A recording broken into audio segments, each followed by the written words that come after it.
Barto, terima kasih ya, Guru Usman itu terima kasih karena tanggal 18 Maret yang lalu kan saya pergi ke Semarang. Buat for Semarang itu kali ini banjir. Semarang kali ini banjir. Nah waktu itu ada beberapa teman-teman yang naik kereta, ada yang naik mobil. Nah di Google itu semua cerita tentang Semarang overflow, gitu, nggak bisa dilewati. Nah tapi yang aneh, kenapa kok kereta bisa jalan? Jadi itulah anak-anak yang Barto. Kalau kalian berdoa cuma sekedar berdoa saja, Tuhan dengar. Nah, peristiwa tentang gempa nanti akan dilanjutkan sama Om Leo. Om Leo kesaksian tentang penjualan gempa. Ayo Om. Tanggal 29. Terima kasih, Tuhan berkati.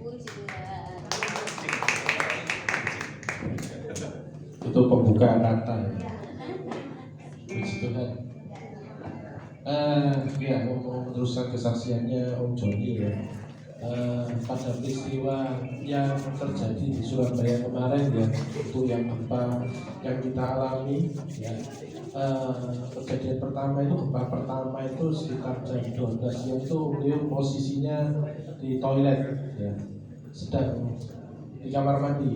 Jadi pas gempa itu ketika beliau duduk itu ya, beliau kira pembatasnya itu roboh, mau nimpahnya Om ya. Gempa itu terasa anak-anak ya, sampai Om itu duduk itu sampai megangi pintu, padahal itu yang gerak itu tanahnya ya. Itu kejadian pertama. Kejadian kedua, siang itu tiba-tiba direksinya Om itu datang mau lihat ya, jarang-jarang direksinya Om itu datang mau lihat suyurinya Om ya. Kemudian Om antar pergi atas sampai lantai ke-19 sana. Nah, sampai lantai 19 dicek semua, dikontrol suyurinya gimana, baik apa enggak. Kemudian setelah dikontrol, tiba-tiba goyang anak-anak. Bayangkan ya, bangunan posisi di atas goyang, kemudian dari luar tuh dengar kretek-kretek anak-anak. Kretek-kretek, Om Leo lihat, oh ada temboknya bagian koridor itu tiba-tiba retak. Kok goyangnya kencang ya daripada yang tadi ya, goyang anak-anak, goyang kencang sekali ya. Kemudian itu posisinya Om sama direkturnya Om itu tidak goyang ya. Nah dipikir direkturnya Om, aduh cuma gempa gini tok, paling sebentar selesai. Udah anak-anak, kemudian tambah goyang buanter gitu anak-anak, buanter gitu ya. Waduh, sudah Om Leo mau lari ya. Direkturnya Om Leo sudah lari, tapi sebelum lari dia bilang, Leo jangan lupa matikan lampu, kunci unitnya ya. Tapi dia ngomong gitu sambil dia lari ya. Om Leo ditinggal.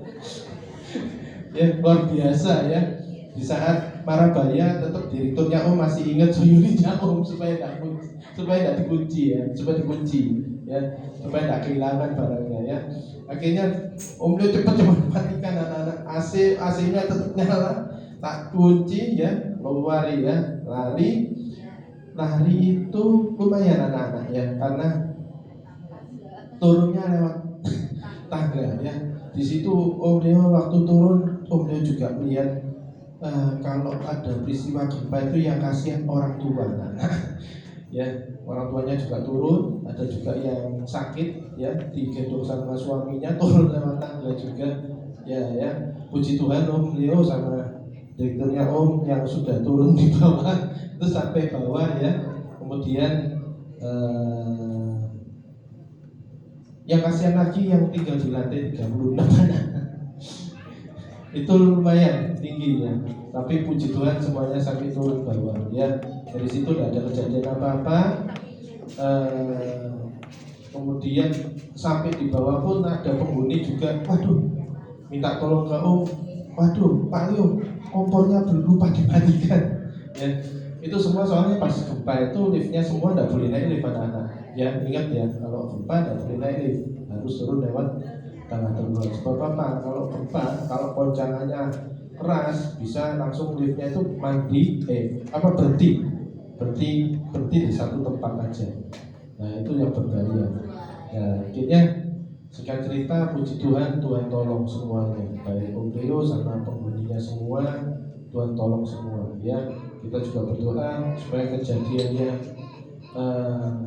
gempa ini tidak terulang lagi ya, terutama juga pengaruh di penjualannya Om Leo, karena penjualannya Om Leo sekarang, Om Leo kan jualan properti ya, terutama Om Leo di Israel itu jualan apartemen ya. Tapi puji Tuhan ya, di balik gempa itu ya kita untuk marketing ya, biasanya kan takut ya, waduh gempa ini apalagi yang tinggal di apartemen ya kan, penjualannya bisa mati ini karena gara-gara semua orang takut gempa ya. Bahkan yang di PTC itu ya, orang-orang yang sewa, orang-orang asing yang sewa di Pakuwon Center itu semua pada yang tinggalnya di atas mall, itu semua akibat gempa itu ada apartemennya Om Leo yang namanya The Rusby, itu apartemen cuma 4 lantai di Grand Family, itu mereka semua lari semua ke Rusby. Jadi namanya bencana membawa untung ya. Untung buat apartemen yang pendek ya. Jadi mereka lari yang ke apartemen yang pendek. Tapi karena Om Leo cuma ada di Praksis itu jualan apartemennya cuma satu tower. Jadi ya memang ya itu, jadi totalnya cuma 28 lantai Om Leo ya. Tapi puji Tuhan ya, pasca gempa itu ternyata ada penjualan anak-anak. Dan yang lucunya lagi, yang beli itu orang luar pulau. Justru dia yang tahu posisinya gempa di Surabaya. Tapi beli ya. Beli pun puji Tuhan karena Om Leo ada program pemerintah di mana PPN itu 0% anak-anak sampai tahun ini ya, di bulan Juni ini. Ntar nanti tahun depan PPN-nya bukan 11% lagi tapi 12%. Nah, puji Tuhan, singkat cerita Tuhan tolong ya, baik Tuhan tolong Om dan selamat dari gempa, juga Tuhan juga tolong Om dari sisi penjualan ya, luar biasa ya. Apa yang kita pikirkan sesuatu hal yang mustahil, tapi bagi Tuhan tidak ada yang mustahil. Amin. Amin. Amin ya. Om Leo yang di lantai 26, ceritain di lantai 26. 36. Oh 36. 36 turun selamat tuh. Tapi ya gitu, sambat kakinya gempor.